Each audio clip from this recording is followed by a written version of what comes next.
was very lucky. I became a scientist. I was a scientist before I was a school teacher. And one of the luckiest things was I did, meaning it was things you can do at home. And nowadays, especially you guys, you're not going into school, and there's lots of equipment you can't access. And the truth is, it's not important.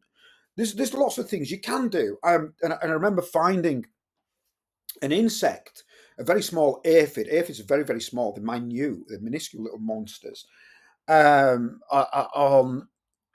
some plants that my wife were growing, and I was using my son's. My son's got worse eyesight than me, and I used his glasses to magnify the aphids, and we can do these things.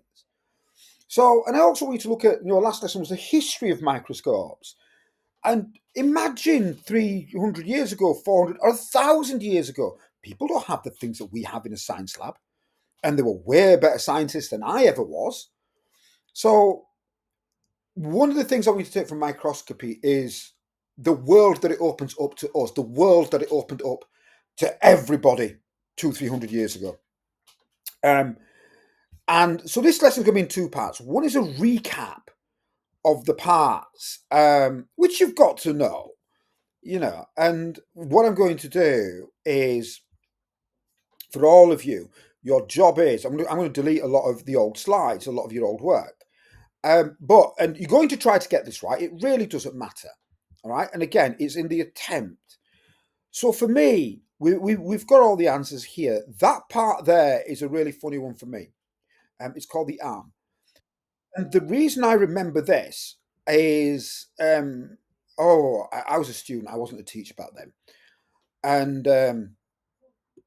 I remember, I was 17. I just started my A levels, and I was no longer like you. When I was your age, I was a small person.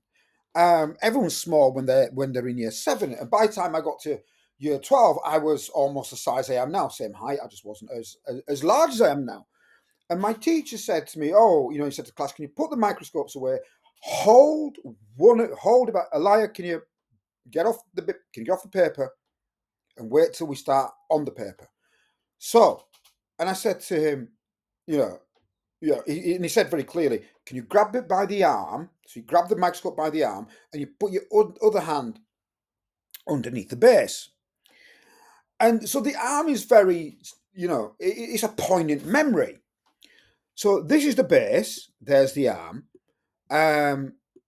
Coarse adjustment knob. And this is something, unless you've got one of these microscopes, I had two of these at home, but they're very old and they're very broken. My school got rid of the old ones, got some new ones in, so I, was lucky enough to get them off them. So this is coarse adjustment. What that means is it's not very precise.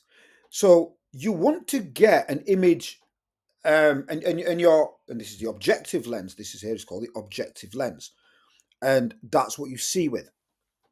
So the objective lens over here initially can be anywhere. So you want to use a coarse adjustment to move it quite quickly.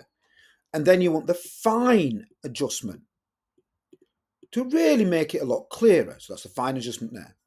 This is the eyepiece lens, because that's where your eyeball, you'll stare down it with your eye. That's your eyepiece lens. This is the stage, as if it was a theatre and all the actors are on it.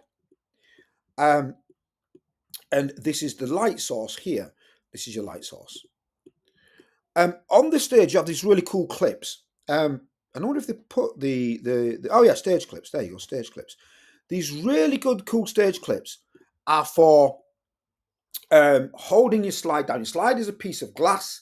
I wonder if I can find some of mine. Maybe for next lesson I'll find a few of mine.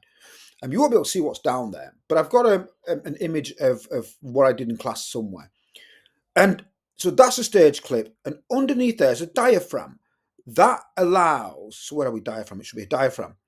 So it can change the amount of light going in to your slide, coming up through your light source. You can't adjust this. You can't make this brighter or dimmer. So you have a diaphragm that can control it.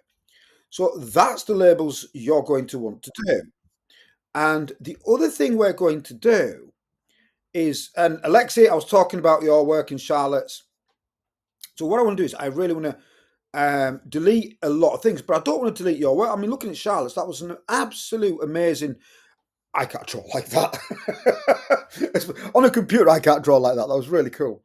So there's two things you're going to do today. You're going to um, label the microscope and then draw and label some of these that you can see down a slide. I've put another one on, but then I thought, do you know what?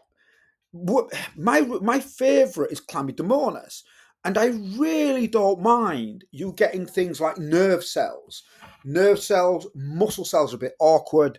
Um, Nerve cells are really good. They're in your brain. Maybe a squamous epithelial cell. I don't know, something interesting. And to be honest, I don't mind what level you go to. I don't mind even if you pick up a cancer cell, because that's where I was a scientist within cancer. And you can have a look and draw different cells. You know, Chlamydomonas is brilliant because it's a single-celled organism. So to put that, and I'm going to write this down as to what I want you to do in order. I want you to let's make this a little bit big, shall we? Label the microscope again, because that's from last week. Label the microscope. Just as a recap, it shouldn't take you more than a few minutes. Do not worry if you're right or wrong. Just give it your best shot. After you've labeled the microscope, I want you to draw Chlamydomonas. After you've drawn Chlamydomonas, it'd be really cool if you picked some other single-celled organisms. Single-celled organisms, right? Like Chlamydomonas is my favourite. I don't mind if she becomes one of your favourites. I really don't. But some interesting things there. All right. Now I'm going to stop recording.